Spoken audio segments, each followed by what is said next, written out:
अभी देखो हमें क्वेश्चन में क्या दिया हुआ है, solve the following LPP by simplex method, maximize z equal to 7x1 plus 5x2 subject to -x1 -2x2 greater than equal to -6, 4x1 plus 3x2 less than equal to 12 और x1 x2 greater than equal to 0। ठीक है, ये जो भी maximise में आया हुआ है पार्ट है उसे कहा जाता है ऑब्जेक्टिव फंक्शन, जो कि सिंप्लेक्स मेथड के अंदर मोस्टली मैक्सिमाइज ही होता है। कभी कभी ये मिनिमाइज भी हो सकता है, उस केस में हमें z को माइनस साइन से मल्टीपल करना होता है। ठीक है, आगे वाले पार्ट में क्या दिख रहा है हमें, सब्जेक्ट टू के अंदर जो भी आता है उसे कहा जाता है कंस्ट्रेंट।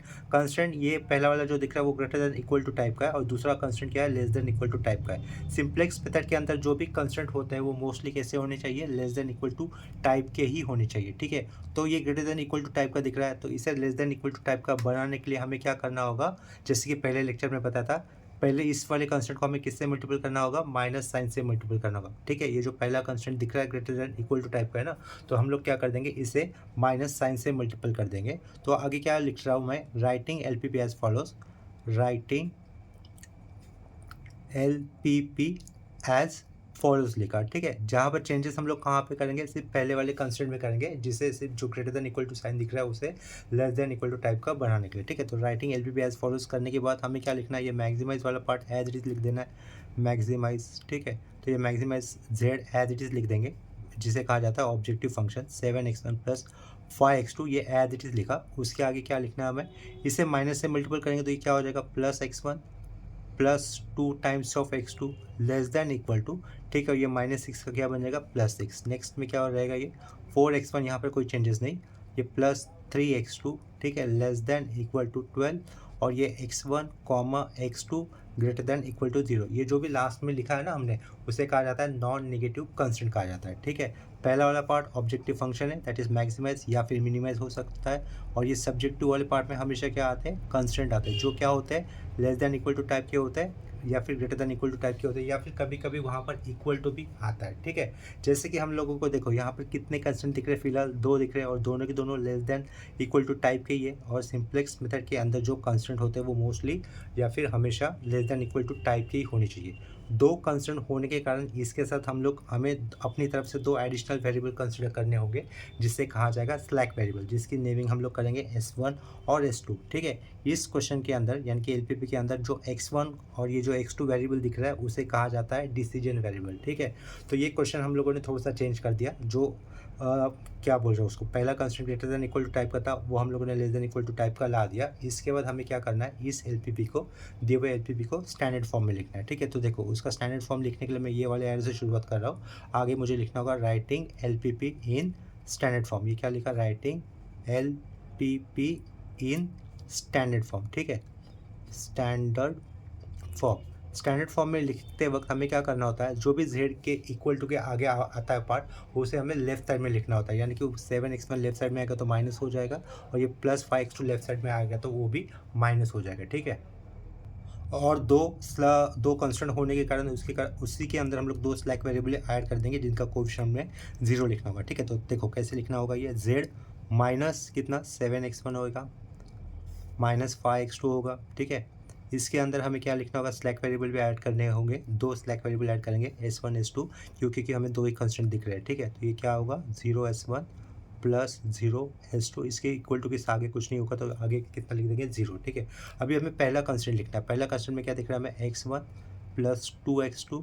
ठीक है, स्लैक वेरिएबल ऐड कर रहे हैं, ये पहला वाला कंस्टेंट, तो इसके कारण पहला स्लैक वेरिएबल ऐड करेंगे, वो क्या होगा S1, जिसका कोएफिशिएंट हमें S1 का कोएफिशिएंट 1 लिखना है, और आगे 0 S2 होगा, इक्वल टू देकर कितना लिखेंगे 6 लिखेंगे। इसके बाद अभी दूसरे कंस्टेंट के लिए हमें काम करना है। अभी हमें लिखना है 4x1, ये 4x1 हो लिखा, आगे क्या होगा 3x2। ये सेकेंड कंस्टेंट होने के कारण यहाँ पर हम लोग S2 में ही कोएफिशिएंट 1 देंगे, जैसे S1 का कोएफिशिएंट रहेगा 0 और यहाँ पर ये S2 लिखा। ठीक है, इक्वल टू कितना लिखोगे 12। ये x1 x2 greater than equal to 0, ये नॉन नेगेटिव कंस्टेंट है, उसे लिखने की कोई ज़रूरत नहीं होती। ठीक है, इतना लिखने के बाद हमें टेबल बनाना होता है, तो यहाँ पर हम लोग लिख सकते हैं सिंप्लेक्स टेबल या फिर राइटिंग टेबल एज फॉलोज। देखो आगे रिक्वायर्ड टेबल मैंने यहाँ पर लिख दिया, रिक्वायर्ड टेबल के अंदर जो भी कॉलम रिक्वायर्ड होंगे वो मैंने यहाँ पर ड्रॉ कर दिया है। पहले कॉलम में लिखा हुआ है नंबर ऑफ इटरेशन, साइड में लिखा हुआ है बेसिक वेरिएबल, उसके साइड के कॉलम में लिखा है coefficient of x1 x2 s1 s2।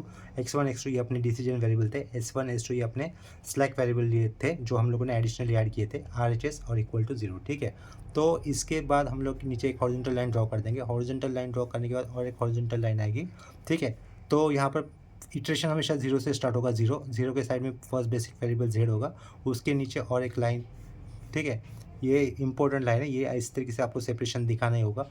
x1 का कोएफिशिएंट z के रो में, ठीक है। तो x1 का कोएफिशिएंट z के रो में क्या दिख रहा है आपको, -7, पहले तो -7 लिखा। x2 का कितना दिख रहा है, -5, ये तो 0 0 थे, RHS कितना होगा, 0 होगा। इसके बाद हम लोगों ने स्लैक वेरिएबल कौन से ऐड किए थे, s1 और s2, तो इसके कारण यहाँ पर सिर्फ हमें s1 s2 ही लिखना है, ठीक है। s1 के कोएफिशिएंट क्या क्या लिखोगे, देखो s1 के रो में ये s1 का रो था, यहाँ पर s1 दिख रहा है ना आया हुआ, x1 का कितना है, x1 का 1 है, यहाँ पर क्या होगा 2x2 होगा, S1 का 1 होगा, S2 का 0 है, RHS में कितना लिखोगे 6। नेक्स्ट स्टेप में यहाँ पर 4 आएगा, ठीक है, यहाँ पर 3 आएगा, यहाँ पर 0 होगा, यहाँ पे 1 होगा, इक्वल टू क्या आगे 12, ठीक है। इतना क्लियर हो गया। जैसे कि अपना दूसरा सम है, पहले वाले सम में मैंने क्या बताया था आपको, एक की कॉलम ड्रॉ करना होगा। की कॉलम कैसे मिलेगा, जेड के रो में आप लोग देखोगे सबसे छोटा नंबर कहाँ पे आ रहा है, ठीक है। क्या कहा, जेड के रो में आप लोग देखोगे सबसे छोटा नंबर कहाँ पे आ रहा है, ये -7 सबसे छोटा, तो वहीं पे आप लोगों को क्या करना है, एक कॉलम ड्रॉ कर देना है इस तरीके से, ठीक है। इसे कहा जाएगा की कॉलम, ठीक है। मैं अपनी तरफ से इसे बोल रहा हूँ की कॉलम। इसके बाद कॉलम के अंदर जो भी नंबर आए हुए हैं हम लोग क्या करेंगे, उन नंबर से RHS के आए हुए नंबर को डिवाइड करेंगे।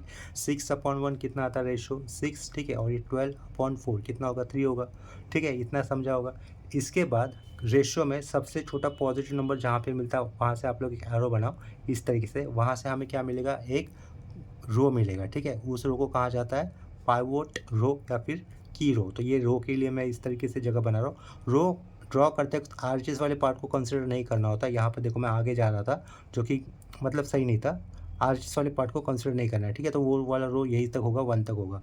तो इस तरीके से मैंने वो रो मार्क किया है, ठीक है। इतना समझ में आया होगा। इसके बाद आपको फिर से इटरेशन के लिए आगे जगह बना लेनी है। तो ये इटरेशन अभी क्या हो जाएगा, 0 के बाद ये 1 होगा, ये z तो z का z ही रहेगा, ठीक है। ये नीचे उसको मैंने थोड़ा सा एक्सटेंड कर दिया, इसको भी एक्सटेंड कर दिया, यहाँ पर भी मैं थोड़ा सा एक्सटेंड कर देता हूँ, ठीक है। यहाँ पे देखो जो रो बना हुआ है वो रो किसके साइड में बना हुआ है, S2 के साइड में। तो आप लोग क्या बोलोगे, यहाँ से S2 लीव्स हो रहा है, क्या कहोगे S2 लीव्स। तो यहाँ पे मैंने लिखा S2 लीव। और ये कॉलम किसके ऊपर बना हुआ है, किस वेरिएबल के ऊपर आया हुआ है, x1 के ऊपर। तो यहाँ पे क्या लिखेंगे x1 एंटर, ठीक है। इतना समझ में आया होगा। तो उसी तरीके से हमें यहाँ से देखो S2 लीव्स, S2 की जगह पे क्या आ रहा है x1 आ रहा है। तो हमें उस तरीके से या पहले z के नीचे एक हॉरिजॉन्टल लाइन ड्रॉ कर दो। ये z के नीचे हमें इस तरीके से हॉरिजॉन्टल लाइन हमेशा कंपलसरी दिखानी होगी, ठीक है, सेपरेशन के लिए। तो अभी देखो फर्स्ट इटरेशन के अंदर z ये S1 के साइड में रो नहीं आया ना, S1 के साइड में रो नहीं आया, तो इसके कारण ये S1 एज इट इज़ रहेगा। और इस S2 में S2 निकल रहा है, देखो S2 लीव्स बोला हम लोगों ने क्योंकि उसके साइड में रो बना हुआ है। तो S2 लीव्स, उसकी जगह पे क्या आ रहा है, जो कॉलम जहाँ पे आ रहा है ना जिस वेरिएबल के ऊपर, वो वाला वेरिएबल एंटर होगा। तो ये x1 लिखा, इतना समझा आपको। इसके बाद जो नंबर कॉमन है ना रो में और कॉलम में, उसको उस जगह पे आपको लाना है 1, ठीक है। तो यहाँ पर कॉमन नंबर क्या दिख रहा है हमें, रो और कॉलम में 4 दिख रहा है। इस 4 की जगह पे हमें लाना है 1। तो 1 लाने के लिए आप लोग क्या करोगे, इस 4 को 4 से डिवाइड करोगे। 4 को 4 से डिवाइड करने पर कितना होगा, 1 होगा। तो यहाँ पर लिख दिया 1। 3 को 4 से डिवाइड करने पर कितना होगा, ये 3/4, ये 0 ही रहेगा, ये वो हो जाएगा 1/4। यहाँ पर 12 को 4 से डिवाइड करने पर कितना मिलेगा आपको, 3 मिलेगा, ठीक है। इतना समझा। अभी ये जो x1 के अंदर 1 मिला है ना, ये वाला जिस कॉलम में 4 की जगह पे जहाँ पे हम लोगों ने 1 ला दिए, ये 1 यूज़ कर आपको 0 लाना है कहाँ पर, उसी के कॉलम में, उसी के कॉलम में। यानी कि देखो इस 4 की जगह पे हमने 1 लाया, तो ये 1 यूज़ कर हमें कहाँ पे 0 लाना है, S1 के ये वाले 1 पर भी और Z के -7 की जगह पर भी, ठीक है। इतना समझ में आया होगा। तो देखो S1 की जगह पर यहाँ पे कितना 1 है, 1, यहाँ पर 0 लाना है। तो 0 लाने के लिए सीधा सीधा ऑपरेशन क्या बन रहा है आपके पास, S1 - x1। क्या कहा, S1 ये वाला 1 और x1 का ये वाला 1, इन दोनों को सब्ट्रैक्ट करेंगे तो इधर 0 आएगा ना। बाकी का ऑपरेशन क्या बनेगा वो देखने की ज़रूरत नहीं, सीधा सीधा क्या करो, ये वाला 1 यूज़ कर आपको इधर 0 लाना है, ठीक है। ये 4 की जगह पे हम लोगों ने 1 ला दिया डिवाइड बाय 4 करने पर। इसके बाद यही वाला 1 यूज़ कर उसी के कॉलम में 0 ला गए, ठीक है। तो देखो ये सीधा सीधा क्या बनेगा, 1 - 1 0, 2 माइनस 3/4 करना होगा आपको, ठीक है, समझ में आ रहा है? इसको थोड़ा सा और ऊपर कर देता हूँ। देखो अपना ऑपरेशन क्या बना था, अपना ऑपरेशन क्या बना था, S1 माइनस X1 बना था, तो ये 1 माइनस 1 करने पर 0 लिखा है यहाँ पर। 2 माइनस कितना करोगे, 3/4, तो 2 माइनस 3/4 करने पर कितना आता है, देखो 2 माइनस 3/4, रिजल्ट आएगा 5/4, तो यहाँ पे क्या लिखोगे, 5/4, ठीक है। ये 1 है, 1 माइनस क्या करना होगा हमें, ये 0 करना होगा, कितना रहेगा, 1 रहेगा।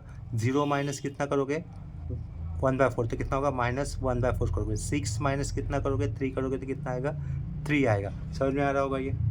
नेक्स्ट स्टेप में हमें अभी क्या करना है, यही वाला 1 यूज़ कर यानी कि जो x1 में 1 आया हुआ है वो 1 यूज़ कर हमें कहाँ पे 0 लाना है, -7 की जगह पर, ठीक है। ये -7 कहाँ पे दिख रहा है, z के रो में, -7 की जगह पे 0 लाना है, तो क्या ऑपरेशन क्या बनेगा, z यानी कि -7 + 7 इंटू ये वाला 1 यूज़ करना है, तो आप लोग क्या लिखोगे, x1, यानी कि ऑपरेशन कैसे बनेगा आपके पास, z + 7 इंटू x1, क्योंकि देखो z की जगह पे क्या था, -7, ये +7 हम लोग एडजस्ट कर रहे हैं, और ये x1 यूज़ करना था, तो वो कितना होगा, 1, तो क्या होगा, इसका रिजल्ट 0 होगा ना। तो यही ऑपरेशन आपको यूज़ करना है, ये वाला, ये जो बॉक्स में मैंने ड्रॉ किया है ना, z + 7 टाइम्स ऑफ x1, ठीक है, x1 यहाँ पर लिखा हुआ है। तो ये वाला नंबर तो 0 बन रहा है, तो उसको डायरेक्टली मैं 0 लिख देता हूँ। उसके बाद z में नंबर क्या लिखा हुआ है, -5, तो ये -5 लिखा, +7 करना था, 7 इंटू x1 का करस्पॉन्डिंग कितना है, 3/4, तो इंटू 3/4 करना है मुझे, 3/4, कैलसी यूज़ करो, कितना भी सिंपल कैलकुलेशन आपको अगर दिखे, आपको ओरली मत करना,